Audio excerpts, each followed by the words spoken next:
Scott Edward Ricci, born February 21st, 1998, at St. Barnabas Medical Center in Livingston, New Jersey.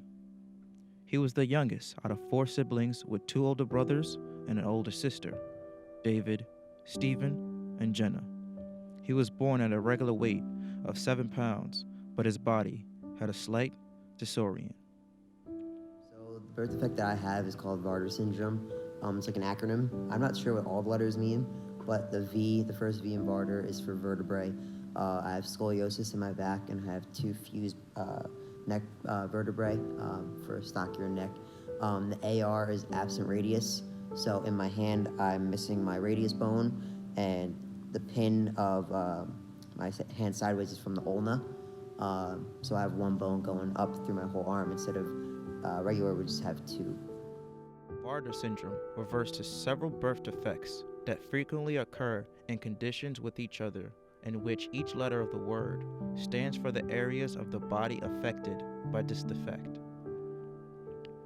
This is a rare birth defect in babies, as 1 out of 100,000 babies are born with these defects. Scott Ricci just happened to be in that unfortunate rare occasion. Everything was that was affected from birth was on my right side. I'm deaf in my right ear. I'm missing my right kidney. Missing ribs on my right side, and I have some small facial abnormalities on my right side.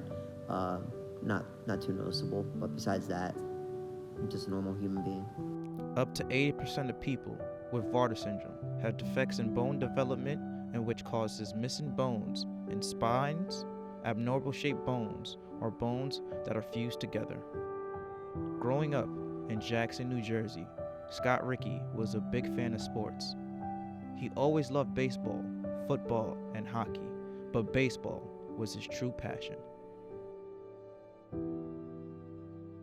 I started playing baseball when I was 4 years old during T-ball, but I actually picked up a baseball bat when I was 1 year old, and my first word was ball. So my parents told me that I was naturally supposed to be a baseball player.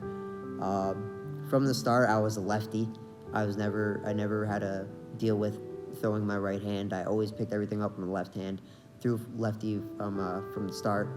So I've been playing since I was 4 years old, and I have been playing ever since now till my senior year of college at Monmouth for the club baseball team. Ryan Kelly, one of Scott's longtime best friends, was seen as his big brother to Scott.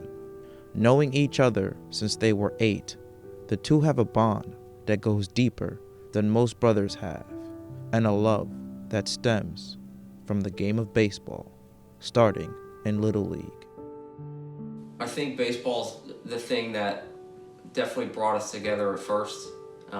We didn't, I knew who he was, he knew who I was, grew up in the same town, same schools, but baseball's kind of the thing that brought us together.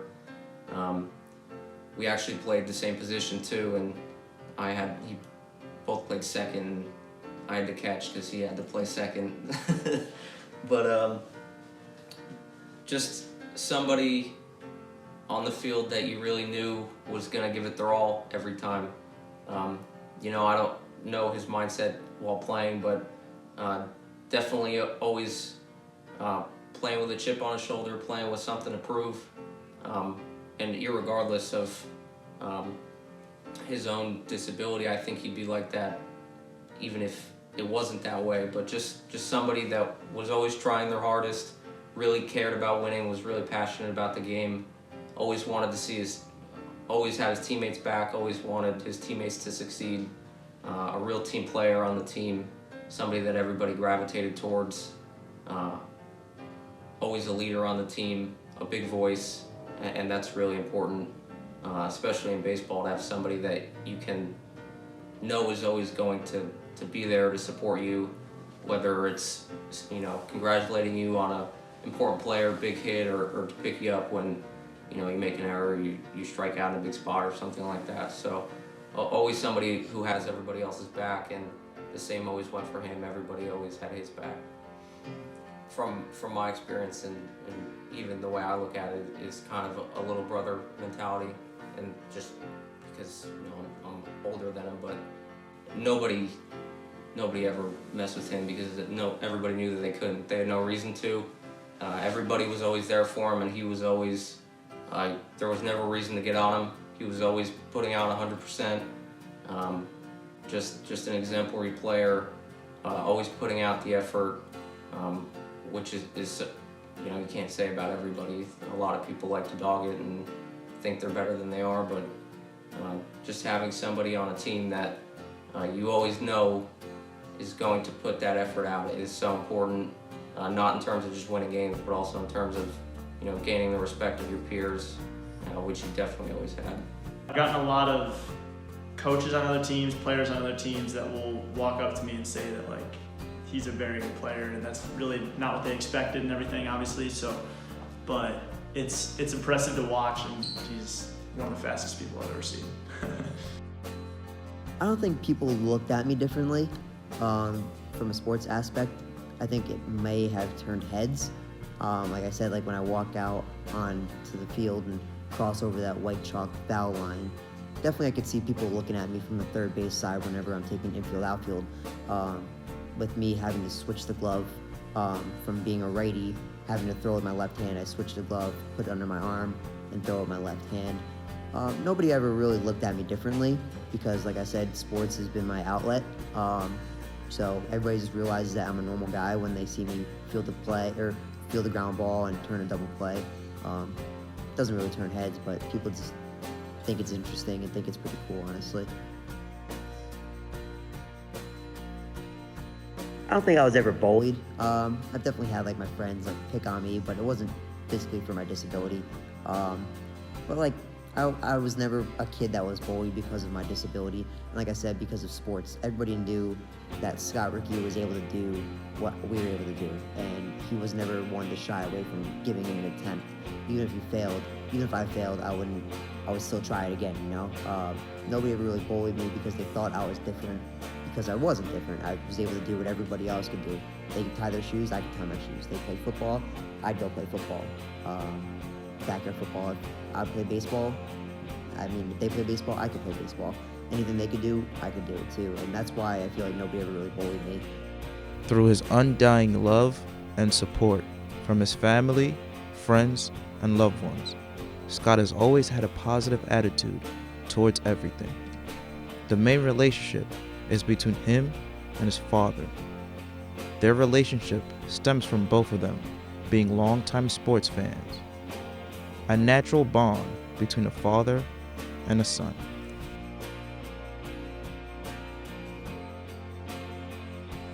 From the start, my dad was a Cowboys, Yankees, and Rangers fan, so I grew up watching those teams on TV, and I wasn't going to be one to strive away from my dad, because we have that bond together where we go to these games together, and it's always fun going with my father, and being a big fanatic for the Yankees, Rangers, and Cowboys was because of him. He's a big fanatic for all those three teams too, and he kind of made me that person that I am today. So I thank him for that because I'm a huge sports fan, and I breathe sports. It's my first love. Baseball, hockey, and football are my first love. My father and I were we were at the car show in New York City, and the Marines were there and having pull-up challenges. My dad kind of gave me a shoulder and said, "Hey, go try it." And I was like, "Yeah, I don't know." I was a little shy at first, just all these people, all these Marines pumping out 40, 50 pull-ups. And I was like, you know what? Sure, I'll try it, whatever. And to me, pull-ups aren't that big of a deal. I know I could do them. And just getting up there, I was kind of nervous because there's a lot of people around there, and obviously the Marines, you have to go and try and impress. And I got up to the bar, and the guy goes, "You sure you could do this?" And that's when I said to myself, "Oh yeah, I know I could do this. I've done pull-ups before, and now I know I could show a Marine I could do pull-ups." And just started repping them out. And on my 6th or 7th pull-up, the crowd just started going wild and started cheering me on. And during the video, you see me start cracking a smile, and it was definitely a cool experience. But to me, just pull-ups are something that I know I could do. It's the mentality, and I know I could do these things. But seeing that people cheer me on it wasn't for me. It was definitely for other people who don't think they could do that stuff. Having a blow up through social media, I had no intentions for that at all. I did not expect that to happen at all. But after the fact of me thinking of it, it's definitely awesome to have that happen, because I think I'm set out in this world to show other people that you can do anything you set your mind to. And having that video across the whole World Wide Web shows people that just because I'm different doesn't mean that you can't do something. Just because you're different, go ahead and try it. Don't be afraid to fail, and when failure happens, don't be afraid to get back up and try it again, because you know you're going to succeed once in a while. And I succeeded with the pull-ups, and look where it has me, you know. And I think that's where I'm headed with this with my life, is definitely going out to other people and expressing that just because you're different doesn't mean you're actually different. You know, you can do whatever you put your mind to, and that's the greatest thing in this whole world, just that mentality to have. For other people who have disabilities, if they're listening, or you don't think you could do something, don't be afraid to try it. If you fail, don't be afraid to get back up and do it again. You know, don't ever give up. I have a tattoo that says, "God gives his toughest battles to his strongest soldiers." That kind of sticks with me for the rest of my life, obviously, but that was my favorite quote, and it's because everybody knows that people with disabilities, they have that toughness in them, and it's because maybe they're shy that they don't want to do it. But don't be shy. Show people what you're capable of doing, and be proud of yourself. You know, just because you're different on the outside doesn't mean we're different on the inside. So just whatever you do, give it 100%, and try everything and anything. Try brand new things that you don't even think you'd never be able to do, you know? Don't ever give up and never say no to a new thing. Just always try your hardest, and that's what I would definitely say to other people with disabilities. Scott is no stranger to making new friends. Always willing to talk and interact with new people is one of Scott's best attributes, as he maintains great relationships with close friends throughout college.